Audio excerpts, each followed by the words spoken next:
ایک بات جو یہ مسلمان اعتراض کرتے ہیں کہ اگر آپ لوگ کہتے ہیں کہ کفار کے ساتھ لڑائی میں زندگی موت کا نہیں، لاکھوں مسلمان کفار کے ہاں تو قتل ہوتے ہیں.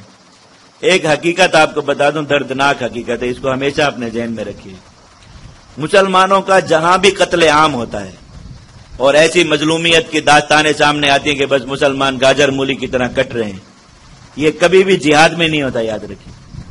پوری اسلامی تاریخ آپ کے سامنے گواہ بنا کے ایک ایک واقعہ، جتنے بھی تاتار سے قتل عام شروع ہوا مسلمانوں کا آج تک جہاں جہاں بھی ہوا، برما میں ہوا، جہاں بھی ہوا، جنوبی یہ وسطی افریقہ میں ہوا، جہاں بھی آج تک آپ داستانیں دیکھ رہے ہیں قتل عام کی، جہاد میں ایسا ایک واقعہ بھی کبھی نہیں ہوا کہ کفار مسلمانوں پر اس طرح مسلط ہو گئے کہ انہوں نے مسلمانوں کے لشکر کا قتل عام کر دیا.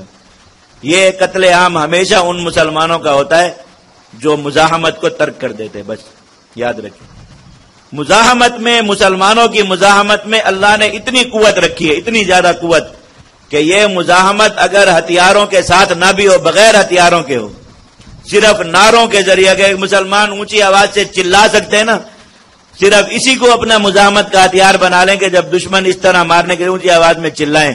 میں قرآن کو گواہ بنا کے دعوے کے ساتھ آپ کو کہتا ہوں کہ وہاں قتل عام کبھی نہیں ہو سکتا. میں آپ کو 2 مثالیں دیتا ہوں، آپ اپنی آنکھوں سے ان کو دیکھیے. فلسطین کے مسلمان کب سے اسرائیل کے ساتھ لڑ رہے ہیں؟ 60 سال سے زیادہ عرصہ ہو گیا. فلسطین میں 60 سال کے اندر، اور اسرائیل جیسی ایسی قوت، ساری دنیا کے قوانین جن کے لیے معاف ہیں کہ وہ ان مسلمانوں کے ساتھ کچھ بھی کرنا چاہے، دنیا اس کی مذمت بھی نہیں کرتی کہ وہاں پر اقوام متحدہ میں بات ہوگی تو اس کا والد محترم امریکہ ویٹو کر دے گا، کسی ملک کو کوئی کارروائی اور ایکشن ہی نہیں کرنے دے گا سارا.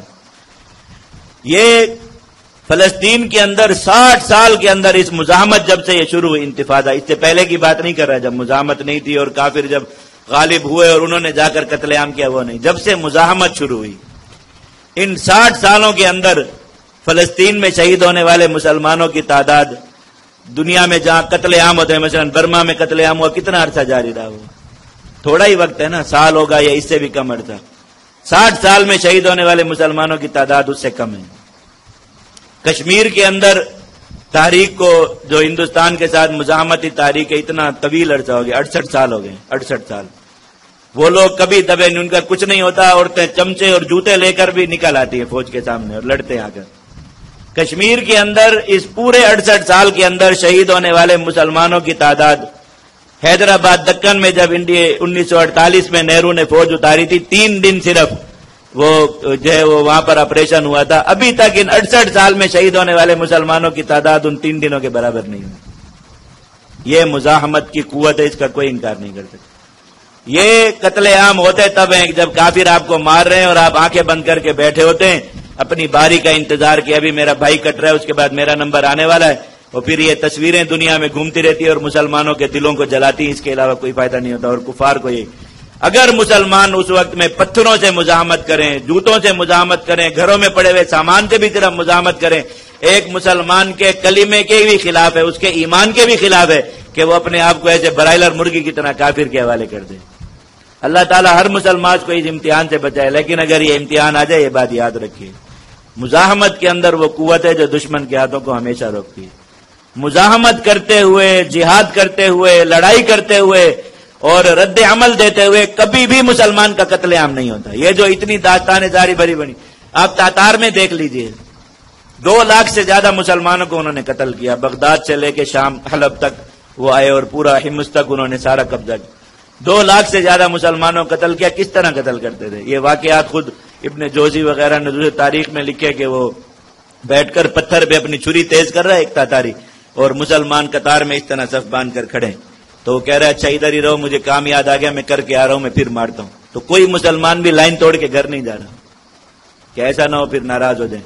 تو لائن میں کھڑے اور وہ اپنا کام کر کے واپس آ کر پھر مسلمانوں کو کاٹنا شروع کر. اور جن مسلمانوں نے تاتار کے خلاف جہاد کیا، پورا عالم اسلام ان کے قبضے سے آزاد کرا صرف 1 سال کے اندر، صرف 1 سال میں.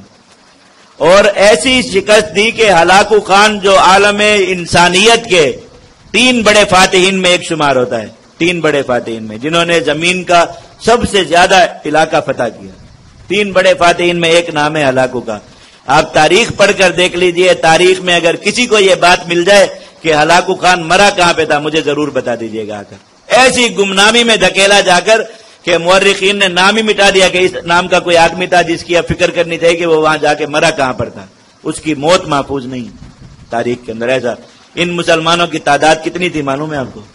7,000 سے 10,000 کے درمیان. اور سارے کے سارے کون سے مسلمان تھے؟ غلام. جو مختلف یہ قازقستان، آذربائیجان وغیرہ یہ جو آرمینیا کے علاقے یہاں سے غلام بنا کر سلطنت اسلامیہ میں لائے گئے. یہاں آ کر انہیں اسلام سکھایا گیا، کلمہ سکھایا گیا، نماز، تھوڑا سا دین اور تھوڑی سی شریعت جانتے تھے، باقی انہیں کچھ پتا نہیں تھا کہ غلام تھے. لڑاکا لوگ تھے بہت، تو مسلمان بادشاہ ان کو لے کے ہماری اقوام کو نہ لڑنا پڑے انہی کا لشکر بنا دیا کہ یہ لڑا کریں گے. انہوں نے جب دیکھا پورا عالم اسلام تباہ ہو گیا. مصر میں ان کی تعداد تھی بس 7-8 ہزار کا لشکر تھا. انہوں نے کہا پورا عالم اسلام تباہ ہو گیا، اب یہ آ کر ہمیں ماریں گے تو ہم اس طرح تو نہیں مریں گے جیسے یہ مسلمان مرے، ہم تو لڑائی کریں گے.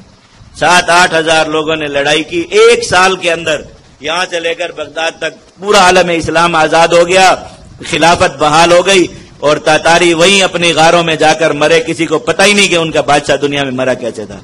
یہ اللہ رب العزت نے طاقت اور قوت رکھی مزاحمت اور جہاد میں کہ اس کا نتیجہ ہمیشہ اس سے تو یہ جو الوف ہزاروں کی تعداد میں مسلمان کہیں مرتے ہیں، لاکھوں کی تعداد میں مسلمان مرتے ہیں، یہ مزاحمت اور جہاد ترک کرنے کی وجہ سے مرتے ہیں، مزاحمت اور جہاد کی وجہ سے نہیں مرتے. یاد رکھیے یہ بات. یہ جو مسلمانوں کے ذہنوں میں ایک بات گھسائی ہوئی ہے کہ لڑنے والے مسلمانوں کی وجہ سے دوسرے مسلمان مرتے، ایسا نہیں ہے. لڑنے والے مسلمان، کشمیر میں لڑنے والے مسلمان موجود ہیں، اس لیے ہندوستان کی حکومت وہاں مسلمانوں کا قتل عام نہیں کر سکتی. اگرچہ لڑنے والے مسلمانوں کی تعداد اس وقت وہاں پر، میں کہتا ہوں پورے کشمیر میں اگر اس وقت 1,000 مجاہد بھی موجود ہو تو بہت بڑی بات ہے، نہیں ہوگا اتنا. لیکن اس کے باوجود 7 لاکھ آرمی وہاں پر موجود ہے. ان کو کہیں کسی ایک محلے میں بھی قتل عام کر کے دکھا دیں. اور جہاں لڑنے والے مسلمان نہیں ہیں وہاں پر ایسے 2 ٹکے کے چھوکرے گھروں سے نکل کے آتے اور مسلمانوں کی بستیاں جلائیں گے، مسلمانوں کو آ کر ماریں گے، کاٹیں گے، عزتیں لوٹیں گے، سب کچھ کر کے چلے جائیں گے. ان کو کوئی پرواہ نہیں. وجہ لڑنے والے مسلمان نہیں، لڑنے والے مسلمانوں کا موجود نہ ہونا ہے. اگر کسی بستی میں 2-4 مجاہد بھی موجود ہوں، صرف جھوٹا اعلان ہی کر دے کوئی کہ ہم نے یہاں 2-4 مجاہدوں کو چھپا کے رکھا، دنیا نے کسی ماں نے کوئی بچہ جنا ہو جو اس بستی کے اندر مسلمانوں کا قتل عام کر کے دکھا دے. ہم اسلامی تاریخ کو ہی جھٹلا دیں ساری، ہو ہی نہیں سکتا یہ بات. تو یہ یاد رکھیے، بات اپنے دلوں میں بٹھائیے، مسلمانوں کو یہ بات سمجھائیے، اپنا ایمان ایسا بنائیے کہ مزاحمت ترک کر دینا مسلمان کی شان نہیں، اور مزاحمت کا ترک کر دینا ہی مسلمانوں پر ہمیشہ مصیبت لاتا ہے. ہمیشہ کفار جو ہے وہ ان کا قتل عام کرتے، اس طریقے سے ان کو مارتے ہیں. آپ جب تک مسلمانوں نے جہاد شروع نہیں کیا تھا، مکہ میں کتنا ستاتے تھے کفار مسلمانوں کو. غزوہ بدر کے بعد سے کوئی ایک واقعہ اسلامی تاریخ میں تلاش کر کے دکھا دیجیے. مسلمان تو مکہ میں پھر بھی پھنسے رہے سن 8 ہجری تک، 7 ہجری تک. کسی مسلمان کو پھر کافروں نے انگاروں پر لٹایا. مکہ میں تو نہیں تھے مجاہد جہاد کرنے والے، مسلمان مدینہ میں تھے. اور بدر میں جہاد ہوا تھا، مکہ کوئی نہیں گیا تھا کارروائی کرنے کے لیے. ایک واقعہ کہیں سے ڈھونڈ کر بتا دیجیے. نہیں ہو سکتا کہ کافر پھر یہ کام کرے. ان کو پتا ہو کہ اب مسلمانوں کے ہاتھ میں تلوار ہے، ادھر سے کسی مسلمان کا رونا وہاں پہنچا کہ پھر اس کو انگاروں پر لٹایا ہوا، پھر پتہ نہیں ہمارے ساتھ کیا ہو. اس لیے کوئی پھر یہ جرأت نہیں کرتا. یہ چیز اللہ رب العزت نے سمجھا دی.